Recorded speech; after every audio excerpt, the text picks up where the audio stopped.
Surajpur police have continued to crack down on those who have allegedly been involved in illegal arms possession. After tasting success in acting on defaulters last month, they have again arrested a youth with an Indian-made pistol.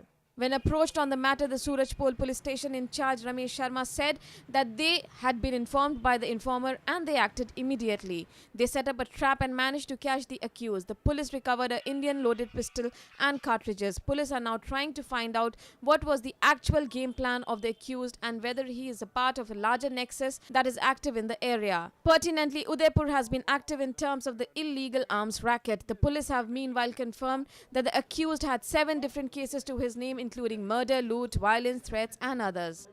जिला police अधीक्षक श्री अजय पाल लांबा के निर्देशानुसार उदयपुर शहर में अवैध हथियारों की धरपकड़ एवं रोकथाम हेतु चलाए गए अभियान के तहत सूरजपुर पुलिस द्वारा आज एक व्यक्ति किशोर पुत्र श्री अंबालाल हरिजन निवासी बीड़ा इंदिरा नगर थाना सूरजपुर के कब्जे से एक देसी कट्टा लोडेड एक कारतूस के साथ आज उसे डिटेन कर गिरफ्तार किया गया, जिससे गहनता से अनुसंधान किया जा रहा है। इसके पूर्व में भी कुल 7 प्रकरण, विभिन्न आपराधिक प्रकरण जो हत्या के प्रयास, बलवा, मारपीट, लूट व धमकी के प्रकरण दर्ज हैं।